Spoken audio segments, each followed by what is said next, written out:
Halo, assalamualaikum warahmatullahi wabarakatuh. Selamat pagi nak. Baik ya kabarnya hari ini. Bu Rita harap baik-baik saja. Nah, hari ini kita bertemu di materi teks cerita inspiratif pertemuan kedua. Kalau di minggu yang lalu kita sudah membahas mengenai struktur, pengertian, kemudian Bu Rita juga memberikan contoh kepada kalian tentang bagaimana sih teks cerita inspiratif itu. Maka di pertemuan yang selanjutnya ini kita akan membahas mengenai memproduksi teks cerita inspiratif. Bagaimana cara memproduksinya? Nah, bisa kalian saksikan nanti di video yang Bu Dita sampaikan ya. Jadi Bu Dita harap video itu dilihat dengan baik, didengarkan dengan baik dan dipahami. Jika ada yang tidak bisa ditanyakan lewat apa? WA. Bu Dita selalu membuka sesi pertanyaan lewat WA. Kalau mau ada yang tanya boleh, silakan, tidak masalah ya. Jadi Bu Dita harap kalian mendengarkan dan memperhatikan dengan seksama ya nak ya. Agar apa? Agar semua tugas-tugas yang diberikan oleh Bu Dita bisa dikerjakan dengan baik. Kalau bisa dikerjakan dengan baik, nilainya juga bisa maksimal. Ingat, kalian sudah kelas 9. Kelas 9 tidak boleh malas. Kelas 9 itu adalah contoh untuk adik-adik kelasnya yang lain dan contoh untuk dirinya sendiri karena juga mau masuk di jenjang SMA atau SMK. Ya nak ya. Oke, pupuk tanggung jawab pada diri kalian sendiri. Jadi Bu Dita harap dari video ini Bu Dita bisa memberikan motivasi kepada kalian untuk rajin dalam belajar walaupun dari rumah. Ya nak ya. Oke, begitu saja Bu Dita akhiri. Terima kasih. Wassalamualaikum warahmatullahi wabarakatuh. Dan silakan untuk menyaksikan video yang akan Bu Dita sampaikan setelah ini. Terima kasih. Halo, kembali lagi di materi menyusun teks cerita inspiratif. Nah, hari ini materi kita adalah belajar untuk menyusun teks cerita inspiratif serta mengetahui kaidah kebahasaan dari teks cerita inspiratif. Oke, kita geser ke slide yang selanjutnya. Kita hari ini akan membahas tentang 3 hal, yaitu kaidah kebahasaan, menyimpulkan teks, dan menyusun teks cerita inspiratif.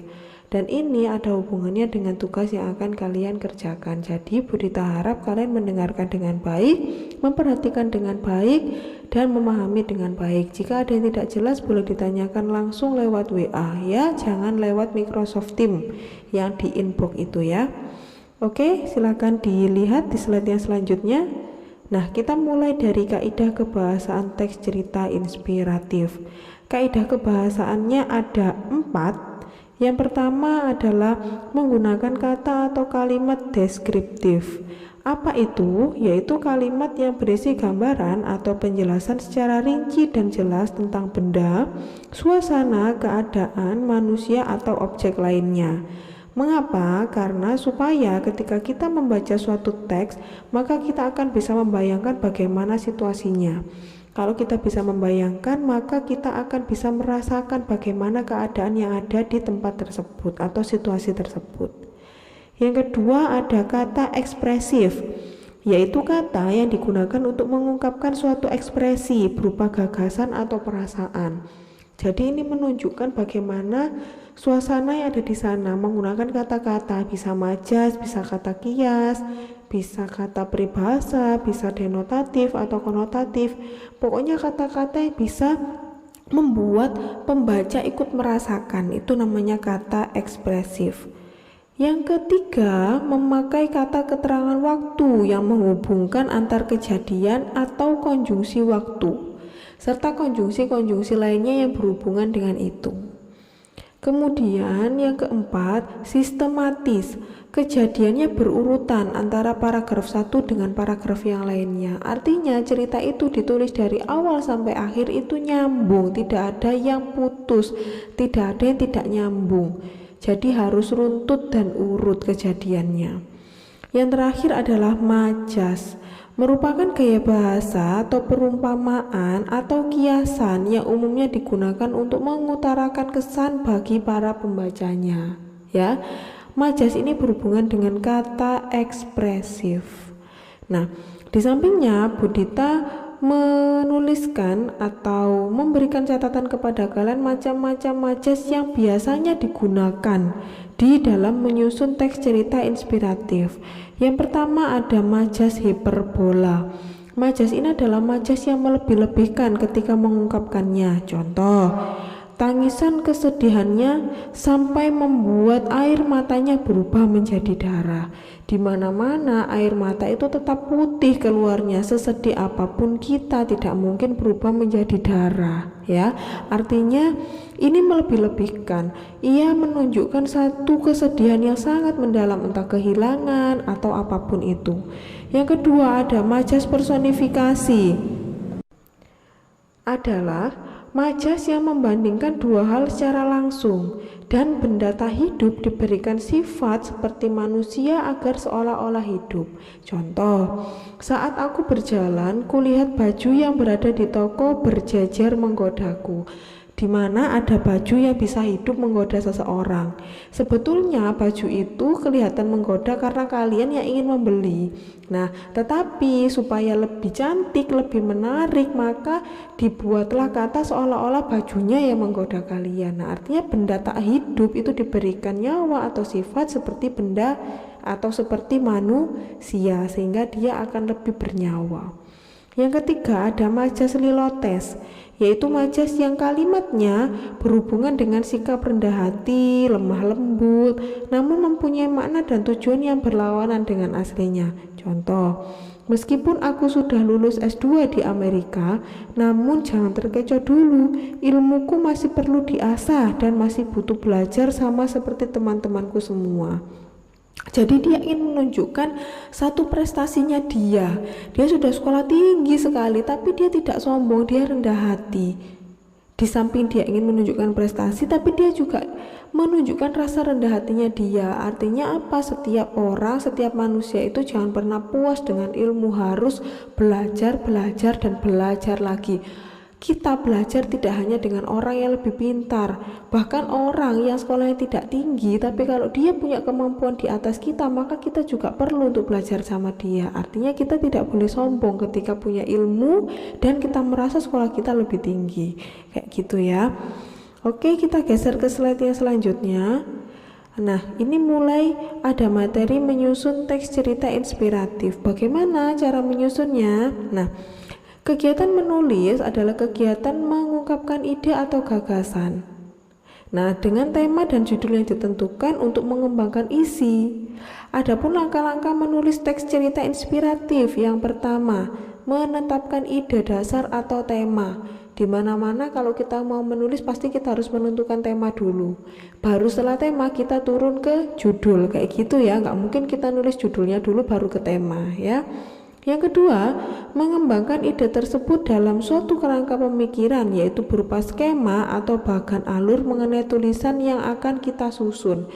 Jadi kalau kita sudah menentukan tema, kita turun ke judul. Judul sudah kita temukan, baru kita membayangkan akan dibawa kemana cerita ini. Alurnya apa, maju atau mundur, atau malah kompilasi dari semua itu. Kita sudah menentukan itu yang dinamakan dengan skema. Kemudian jalan ceritanya juga kita susun dulu, kita membuat suatu sinopsis atau rangkuman dulu. Nah, baru dari situ kita kembangkan menjadi cerita yang utuh. Itu yang dimaksud dengan skema atau bahkan alur. Yang ketiga, melakukan pengamatan yang dapat digali dari buku-buku sejenis, pengalaman orang lain, internet, dan observasi. Dan yang terakhir, mengembangkan kerangka penulisan. Jadi harus runtut, harus utuh, tidak boleh kalimat paragraf 1 bercerita tentang apa, paragraf 2 bercerita tentang apa, berbedanya, tidak nyambung, tidak boleh. Harus urut dan runtut, paragraf 1, 2, 3 sampai terakhir harus berhubungan dengan judul dan tema, harus nyambung ya. Kita geser ke slide yang selanjutnya. Menyimpulkan informasi cerita inspiratif. Ada beberapa langkah. Yang pertama, membaca keseluruhan isi teks. Yang kedua, menentukan kalimat utama atau ide pokok. Seperti yang kita ketahui, ide pokok ada dua ya, deduktif atau induktif. Kalau deduktif ada di awal kalimat, kalau induktif ada di akhir kalimat. Sehingga kalian harus menentukan ide pokoknya ada di mana. Baru kita dapat menyimpulkan secara baik dan benar. Yang ketiga, baru membuat kesimpulan secara utuh. Yang namanya kesimpulan itu kita harus membaca dulu secara keseluruhan, baru kemudian kita tutup bukunya, kita tulis apa sih yang tadi sudah dibaca, apa sih tadi materi yang sudah didengarkan, baru kita tulis. Jangan kamu kalau membuat kesimpulan, kamu mengambil kalimat dari paragraf 1 2 baris, paragraf 2 3 baris, paragraf 3 1 baris. Seperti itu digabungkan menjadi satu. Itu namanya bukan membuat kesimpulan, tapi kamu mengcopy paste atau menulis ulang. Yang namanya kesimpulan harus dibaca dulu, setelah itu ditutup bukunya, baru kamu tulis apa yang kamu ingat tadi, kamu tulis. Itu namanya kesimpulan, ya. Kita geser ke slide yang selanjutnya. Nah, di sini sudah ada tugas kedua. Kenapa kok judulnya tugas kedua? Karena di pertemuan yang minggu lalu kita sudah mengerjakan tugas yang pertama, yaitu membandingkan dua teks. Di tugas yang pertama kemarin kalian masih banyak keliru di menentukan model teksnya, padahal itu sangat gampang loh sebetulnya kalau kalian memahami. Bukannya salah semua, tidak, ada beberapa anak yang nilainya bagus. Budita terima kasih ya karena sudah mendengarkan dengan seksama. Yang lainnya sepertinya saling paralel, bahu membahu, contoh mencontoh. Jadi antara satu anak dengan anak yang lainnya jawabannya hampir sama. Jadi sepertinya itu memang copy paste dari teman-temannya. Nah, di tugas yang kedua, Budita harap tidak seperti itu, ya. Jadi di sini ada tugas kedua, Budita memberikan satu gambar yang sangat menarik sekali. Gambar ini silakan dikreasikan menjadi sebuah tema dan judul untuk menyusun teks cerita inspiratif. Budita membebaskan temanya apa serta judulnya apa, yang penting masih nyambung dengan gambarnya. Ingat, ada gambar yang Budita tampilkan. Bagaimana tata aturan penulisan teks cerita inspiratif? Silahkan dilihat. Yang pertama, temanya bebas. Yang kedua, judulnya menyesuaikan tema. Yang ketiga, minimal 3 paragraf. Dengan satu paragraf terdiri dari 4-5 kalimat kompleks. Jadi kalian buatnya minimal 3 paragraf. Tetapi satu paragrafnya, ingat ya, harus 4-5 kalimat kompleks, tidak boleh kurang dari itu. Bu, kalau paragrafnya lebih dari 3 ya nggak apa-apa, kan minimal itu artinya paling sedikit, paling banyak ya terserah, tidak terbatas, kamu boleh berkreasi semampumu. Namun tetap ya, gambar di samping ini dibuat acuan, karena Budita memberikan gambar ini ada maksudnya. Oke, ini adalah tugas kedua dan harus dikumpulkan hari ini. Jadi Budita tunggu terakhir besok hari Rabu jam 7 pagi. Seandainya telat Budita memberikan kamu toleransi untuk mengumpulkan di WA maksimal hari Kamis jam 7 pagi. Jika hari Kamis juga belum selesai jam 7 pagi, maka dikumpulkan minggu depan berbarengan dengan tugas yang akan Budita berikan di minggu depan. Jadi seperti itu aturannya sekarang, ya. Kamu harus bisa mengerjakan secara tepat waktu, punya rasa tanggung jawab kepada dirimu sendiri karena kamu mau sekolah. Tugasmu untuk belajar, ya. Oke, kita geser ke slide yang selanjutnya. Sudah ada tugas 2, di slide selanjutnya ada tugas apa ya? Nah, ternyata di slide selanjutnya ada tugas ketiga. Kalau tugas kedua dikumpulkan hari ini, tugas ketiga dikumpulkan minggu depan. Apa tugasnya? Mengerjakan LKS halaman 48 sampai 54 mulai dari Romawi A sampai dengan Romawi C. Dan ingat, ini dikumpulkan minggu depan. Jadi minggu ini kalian hanya membuat teks cerita inspiratif berdasarkan gambar yang Budita berikan dengan aturan tadi yang sudah Budita jelaskan. Nah, untuk minggu depan kamu mengumpulkan LKS halaman 48 sampai 54. Pengumpulannya setelah kamu mencocokkan video yang akan diberikan oleh Budita. Jadi seperti biasa, pagi Burita akan memberikan kamu video. Silakan kamu mencocokkan video tersebut dengan jawabanmu, kemudian baru kamu foto dan kamu kirimkan. Dengan aturannya sama, terakhir di Microsoft Teams hari Rabu jam 7 dan di WA hari Kamis jam 7. Begitu ya nak ya. Dan Burita memberikan sedikit bocoran, setelah mencocokkan LKS minggu depannya insya Allah kita akan melaksanakan ulangan harian. Jadi kalian siap-siap untuk belajar, karena jangan sampai ulangan harian kalian itu nilainya di bawah 50. Semester ganjil kemarin ada satu ulangan harian dan ada yang dapat nilai 10. Luar biasa, 10 kecil ya, bukan 10 besar.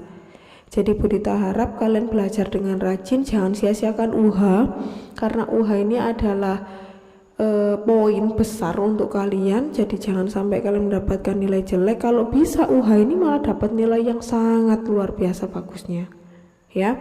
Jadi Burita sudah memberikan bocoran sedikit bahwa akan ada UH setelah kita mencocokkan LKS. Siap-siap ya anak ya. Oke anak ya, Burita rasa tugas 2 dan tugas 3 itu sudah cukup untuk kalian, sudah banyak. Kalau ditambah banyak lagi maka akan semakin malas mengerjakan dan malah tidak dikumpulkan. Begini saja, Burita harap kamu mengumpulkan tugasnya tepat waktu, punya rasa tanggung jawab dan disiplin di diri kalian, dan ingat ketika mengerjakan harus jujur. Jujur itu nomor 1 ya. Begitu saja, Burita pesan, kalau tidak ada keperluan di luar maka di rumah saja, stay safe untuk diri kalian, lindungi diri kalian dan keluarga, dan rajin belajar. Jangan lupa semangat belajar harus ditingkatkan meskipun belajar dari rumah. Burita akhiri, terima kasih. Wassalamualaikum warahmatullahi wabarakatuh.